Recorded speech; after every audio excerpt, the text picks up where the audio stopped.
ঢাবিতে করা হোক এমন কোন সংস্কারটি আপনি চান? ঢাকা বিশ্ববিদ্যালয়ে করা হোক এমন কোন সংস্কার আমি চাই? আমি একজন নাগরিক হিসাবে, দেশের একজন নাগরিক হিসাবে দেশের এই প্রতিষ্ঠানের প্রতি আমার একটা প্রত্যাশা তো থাকতেই পারে।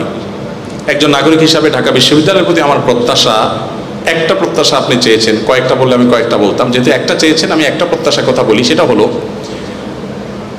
এই বিশ্ববিদ্যালয় যেন দাড়ি টুপির কারণে, হিজাবের কারণে এই বিশ্ববিদ্যালয়ের কোনো শিক্ষার্থী বা কোনো শিক্ষক কোনোভাবে কোণঠাসা হতে আর কোনোদিন না হয়। সংখ্যাগরিষ্ঠ মানুষদের চিন্তা আদর্শ এটাকে শত্রুর মতো মুখোমুখি দাঁড় করিয়ে, এটাকে পাশ কাটিয়ে এবং মুসলমানদের সংস্কৃতিকে শত্রুতার জায়গায় রেখে একটা প্রতিষ্ঠান কোনো দিন আসলে অগ্রসর হতে পারে না। দেশের সংখ্যাগরিষ্ঠ মানুষকে আপনি ইগনোর করবেন আর দেশকে আপনি এগিয়ে নেবেন, কিভাবে সম্ভব? আমি প্রায় বলি 3.25 লক্ষ মসজিদ এদেশে 2010 সনের জরিপ অনুযায়ী সম্ভবত ছিল, সেটা এখন হয়তো 4 লক্ষে পৌঁছেছে, উপনীত হয়েছে। 4 লক্ষ মসজিদে জুমার দিন 12:30 থেকে 1:30 পর্যন্ত এই সময়টাতে যদি 150 করে মানুষও প্রত্যেকটা মসজিদে থাকে, সম্ভবত 6 কোটি মানুষ হয়। তাদের পরিবারের সদস্য আছে, সেটা না হয় বাদই দিলাম।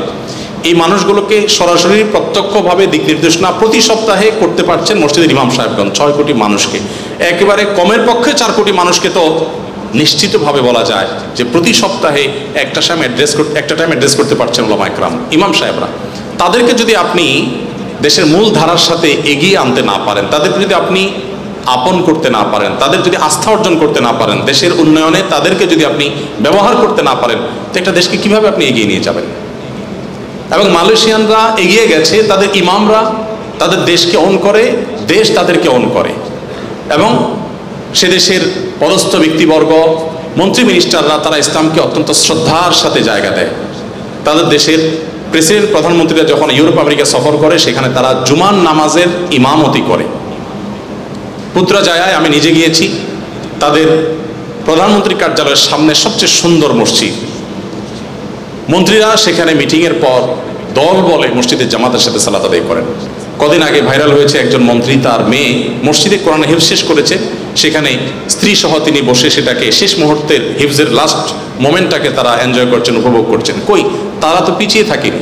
আমাদের এই দেশে কেন ইসলামকে পিছনে ফেলে রাখলে আমরা এগিয়ে যাব মনে করছি? যারা এটা মনে করছেন তারা বিগত 50 বছরে বাংলাদেশকে কোথায় নিয়ে গেছেন?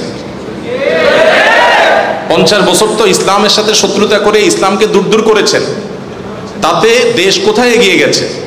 এর বিপরীতে আমি বলতে চাই, যদি দাড়ি টুপি এবং হিজাবকে অহেতুক আসামির কাঠগড়ায় না দাঁড় করান এবং ধার্মিক মানুষদেরকে যদি আস্থায় আনতে পারেন, এবং এক্ষেত্রে ধার্মিকদেরও যথেষ্ট দায়িত্ব কর্তব্য আছে, তারা দেশের জন্য যদি নিজেদেরকে উজাড় করে দেন, তাহলে আমার মনে হয় পৃথিবীর অনেক দেশকে আমরা পেছনে ফেলে এগিয়ে যেতে পারবো ইনশাআল্লাহ তাআলা।